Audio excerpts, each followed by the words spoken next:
Hello friends. आज के video में फैक्टराइजेशन की न्यू टेक्निक जो अभी तक आपने शायद न किया हो, तो देखिए यहाँ पर अलजेब्रिक एक्सप्रेशंस गिवन है। क्या है अलजेब्रिक एक्सप्रेशन? इनको फैक्टराइज कैसे करना है? फैक्टराइज करने के लिए यहाँ पर हमारे पास है 60x² माइनस 70x माइनस 30। अब यहाँ पर नंबर्स तो बड़े हो गए। नंबर्स अगर बड़े हो गए तो हमें क्या करना चाहिए?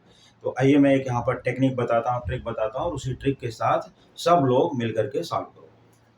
देखिए यहाँ पर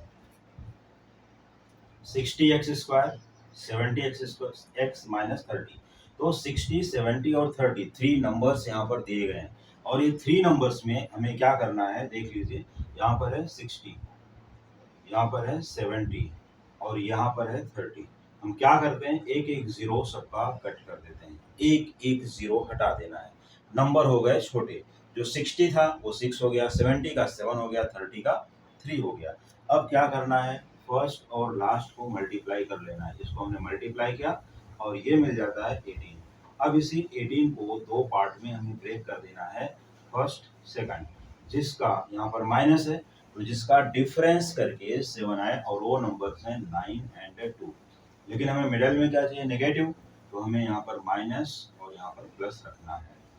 फिर से जो हमने जीरो हटाया था, जब हम यहाँ लिखना चालू करेंगे इसको, देखिए 60x² माइनस, अब यहाँ पर हमें फिर से 9 की जगह जीरो दे देना है, 90x, और यहाँ प्लस 20x माइनस 30। अब कर लेना है कॉमन। इन दोनों में क्या कॉमन आता है, देखिए सीधे सीधे। एक तो यहाँ पर 30x कॉमन है, ये हो जाएगा 2x माइनस 3। और यहाँ पर देख लीजिए क्या कॉमन है, ओनली 10 आ जाएगा, 2x माइनस 3। ये दोनों ब्रैकेट सेम ही होते हैं हमेशा, बोथ ब्रैकेट सेम। अगर कोई डिफरेंस आता है, अलग अलग आते हैं, तो समझ जाना कि कहीं ना कहीं मिस्टेक हुई है। तो उसको फिर से करेक्ट करना है और आगे फैक्टराइज कर लेना है, 2x माइनस 3, और यहाँ पर आ जाता है 30x प्लस 10। अब इसमें से अगर 10 बाहर निकालना चाहें, निकाल सकते हैं। जो हम शुरुआत में भी निकाल सकते थे, 10 को बाहर निकाल के फिर फैक्टराइज कर सकते हैं, या ऐसा भी रख सकते हैं। अगर यहाँ से हमने 10 को बाहर लिया तो 10 बाहर आ जाएगा, फिर से यहाँ पर 2x माइनस 3, और यहाँ पर हो जाएगा 3x प्लस 1।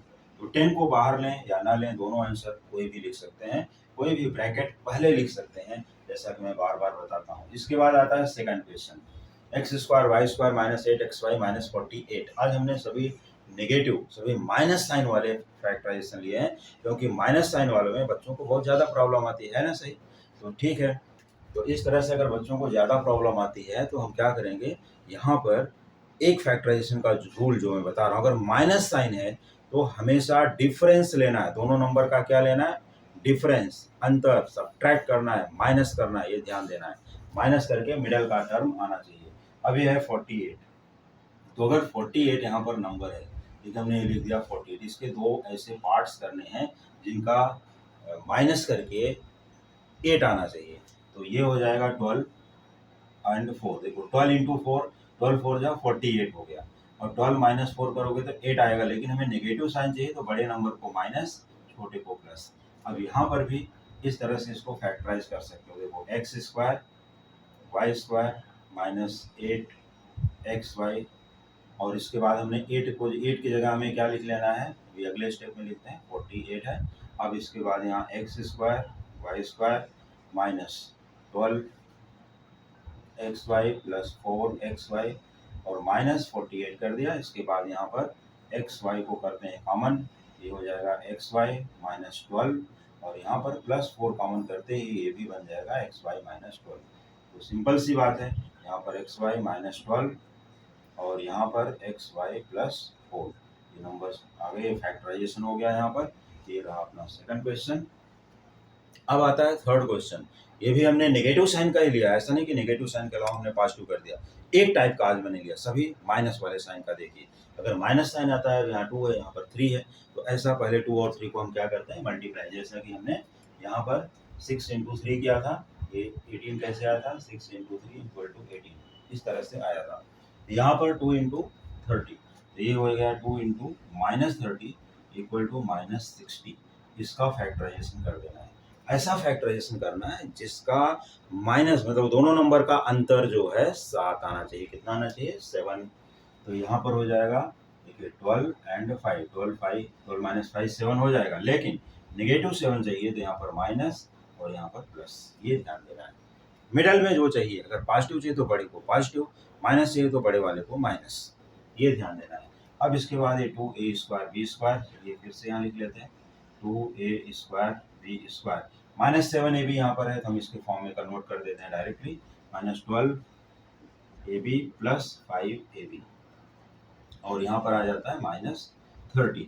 तो अब इस तरह से जब आ जाता है तो हमने क्या बताया, पेयर्स बनाना है। यहाँ पर पहले इसको पेयर्स, इन दोनों में क्या काम, देखो ए बी दिख रहा है, 2 का मल्टीपल है यहाँ पर, तो 2 कॉमन, ए बी कॉमन। अब इसके बाद यहाँ पर आ जाएगा ए बी माइनस, और ये 2 से 12, फिर यहाँ पर क्या कॉमन है, +5, यहाँ आ जाएगा ए बी माइनस 6। देखो दोनों ब्रैकेट सेम होते हैं हमेशा, तो ये टर्म बनेगा यहाँ पर ए बी माइनस 6, और दूसरे ब्रैकेट में आ जाएगा 2ab प्लस 5। तो कोई भी ब्रैकेट पहले लिख सकते हैं, ये हो गया फैक्टराइजेशन। एक चीज़ और ध्यान देनी है, ये देखिए ये दोनों ब्रैकेट हमेशा सेम होते हैं, यहाँ पर भी ये दोनों ब्रैकेट सेम ही हैं, और यहाँ पर भी ये दोनों ब्रैकेट्स सेम है। कौन से, ये 2x माइनस 3, 2x माइनस 3। तो बाकी का जो टर्म बाहर है उसको दूसरे ब्रैकेट में लिख लेना है, और सिंपल सी बात है। अगर देखिए हमने यहाँ पर सभी माइनस वाले फैक्टराइजेशन लिए हैं, क्योंकि प्लस वाला मैंने देखा कि मोस्टली स्टूडेंट राइट कर लेते हैं, लेकिन माइनस वाले में रॉन्ग करते हैं, उनको ये दोनों ब्रैकेट से मिलते ही नहीं, या तो फैक्टर्स नहीं मिलेंगे या तो टर्म नहीं मिलेंगे। तो ये टेक्निक से अगर फैक्टराइज करते हो तो बहुत ही अच्छे ढंग से फैक्टराइजेशन को सीख सकते हो, प्रैक्टिस कर सकते हो। ठीक है, तो और भी अभी ट्रिक्स बाकी हैं जो हमें अपने अगले वीडियो में देना है, तो अगले वीडियो का वेट करिए और देखते रहिए कमिंग वीडियोस। दूसरी एक चीज़, अगर आपको वीडियो पसंद आता है तो आप चैनल का लिंक शेयर और सब्सक्राइब करना ना भूलें। Thank you so much.